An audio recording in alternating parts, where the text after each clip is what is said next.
Big boss హౌస్‌లో Nikhil journey చాలా ఎమోషనల్‌గా స్టార్ట్ అయింది. ముఖ్యంగా చెప్పాలి అంటే ఏడవడం అంటే తను ఎక్కువగా కావ్యని తలుచుకుని ఏడుస్తుండేవాడు. 'నాగార్జున సార్' ముందు సింగిల్ అని చెప్పినప్పటికీ తన మనసులో కావ్య చాలా స్ట్రాంగ్‌గా, బలంగా నాటుకుపోయింది.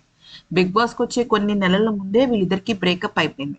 అయితే ఇక బిగ్ బాస్ హౌస్‌లో కావ్య కలవడం కోసం చాలా ప్రయత్నించాడు.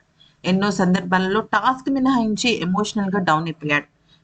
స్టార్టింగ్‌లో అయితే ఊరికే ఏడుస్తున్నా కూడా నాగార్జున ఎమోషనల్ అవ్వద్దు నిఖిల్ అంటూ చెప్పడం జరిగింది. అయితే ఇక ఈ క్రమంలో నిన్న ఏవీ పూర్తయిన తర్వాత నిఖిల్ తీసుకున్న ఒక షాకింగ్ నిర్ణయం కావ్య గురించి. అయితే బిగ్ బాస్ హౌస్ ఏవీ అయిపోయిన తర్వాత నిఖిల్, ప్రేరణ, అవినాష్ కూర్చొని మాట్లాడుకుంటుంటే అవినాష్ అంటాడు, "ఏం చెప్పారు" అంటే, "బయటున్న వాళ్ళ గురించి నాకు బిగ్ బాస్ చెప్పారు.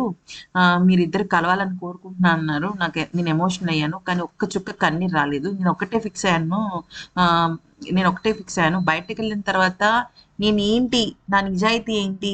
నేనప్పుడు ఏమనుకున్నాను? ఇప్పుడు ఏమనుకుంటున్నాననేది ఓపెన్‌గా చెప్పేస్తాను. తను నన్ను యాక్సెప్ట్ చేసిందా? చేసింది. లేకపోతే నా కెరియర్ మీద నేను ఫోకస్ చేస్తాను. నన్ను తను అర్థం చేసుకునేంత వరకు నేను వెయిట్ చేస్తాను. అంతకన్నా నేను ఏమి చేయను.